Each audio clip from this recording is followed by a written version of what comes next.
You're listening to Winnipeg's Classic 107. My name is Simon Rusnak. Hip hop dance meets classical music at the Centennial Concert Hall this weekend when the Fly Dance Company swoops in from Houston, Texas to join the Winnipeg Symphony Orchestra in their next show. To learn more about the exciting production, I'm joined virtually by Fly Dance Company's Executive Director, Jorge Casco. Hey there. Thanks for taking the time. Thank you for having me. Well, Jorge, let's get right to it. Street dance, classical music, you wouldn't think that it would work, but from everything I've read and seen online, you're onto something here, aren't you? Absolutely. Classical music, symphonic music is powerful, and so is this movement. You know, this movement is exciting, and it draws you in just like that. Those strings and those amazing instruments. It's something to be seen. Now, something magical can happen when you combine the unexpected, right? But it takes someone who's willing to take that chance. Can you tell us about the origins of Fly Dance?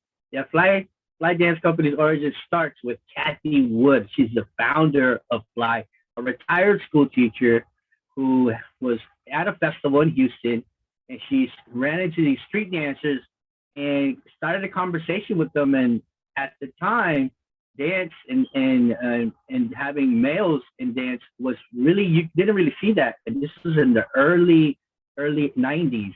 And she invited them to her dance studio. And from there, they started a relationship, a friendship. And then she put them on an adjudicated concert, and they ended up getting the finale piece. And she said, you know what can we do that'll get the attention of everyone?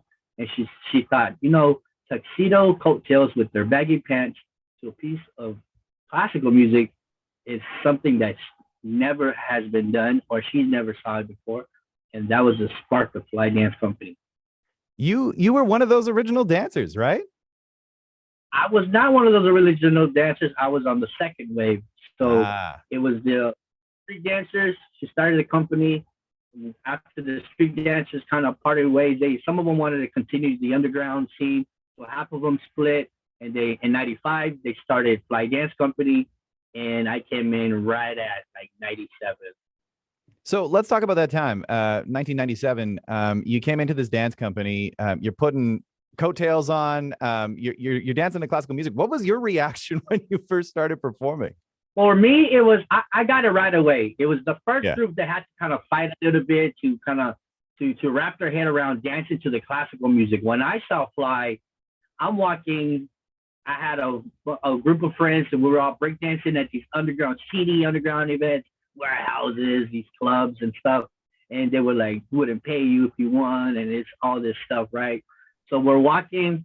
A group of us were walking up this hill at this amphitheater. It's called Miller Outdoor Theater. And I heard a piece of classical music. Excuse me. I heard a piece of classical music, and from there, I heard a piece of classical music, and from there, I hear the roar of the audience, and I see a guy coming on a skateboard, going across the stage, and he's doing ballet moves. And then I see another group of gentlemen on the same stage, breakdancing in slow motion to this music, and I just hear the roar of the audience just laughing. And I remember just standing there. I was 14 years old, and I'm looking, and I'm like, I'm gonna do that. And my friends are looking at me. They're literally like rolled down the hill because it's a big old hill. Yeah. They rolled down the hill, started laughing at me. By the time I was 17, I was on board. By the time I graduated high school, I was on a plane to New York to perform with Fly. Yeah, and the rest is history. Here you are now as executive director of Fly 2.0. I do want to talk a little bit more about this because at first blush, it might seem like an unusual combination, but there are plenty of cross-cultural music examples, at least that I can think of, in which hip hop meets classical. And if you'll indulge me in just a second, let me fire off a few examples. There's this late 90s Def Jam distributed record called The Rhapsody, which has like LL Cool J rap into the Leo Delibes flower duet from Lacme.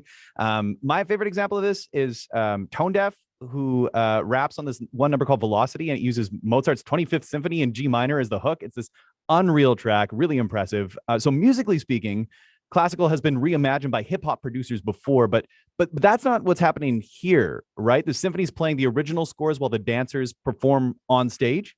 Absolutely. What we're trying to do with this specific performance is bridge the gap, right? Yeah. How do we take raw movement. How do we take this amazing classical symphonic music and how can we blend both without disturbing each other? And how come and finding it that two different worlds actually have more in common than we do differences, right? On the stage and off the stage. So what we're doing, we're introducing classical music to a younger audience, and we're introducing our street dance to a more sophisticated or more an audience that's used to the dance theater, but we're kind of turning it literally on its head or on top of their head, right? And we're just bridging that gap. I know that we're very passionate about spreading the message of love, peace, and unity. And what better way than to bring these two different worlds together? So let's talk about that. One last question for you. This is a show that's been wowing audiences across the United States. It's been called Entertainment with Wholesome Universal Appeal by the New York Times. What do you think makes this show so accessible to so many?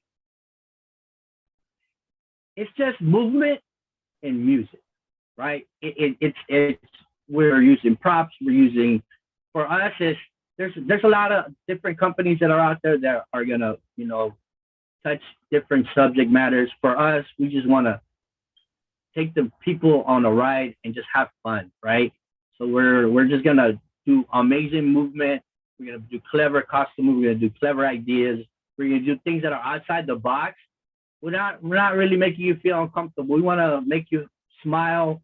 The music obviously is gonna be clean. There's no lyrics, right? The movement itself, the costumes. We're not doing anything inappropriate. What we're trying to do show the athleticism and show how we work together as a unit, right? And to bring something that you might not see on YouTube or on a video, at a different type of show. It's rare that you get to see a hip hop group with a symphony behind it. I think Jay-Z, I think the Roots, Common, Nas have done that, and the dance level. There's been other groups that have maybe done guest spots, but to put a full evening show from beginning to end, curated and created with the maestro, the symphony, and the dance company together, and months of preparation, going back and forth with emails, and putting a symphonic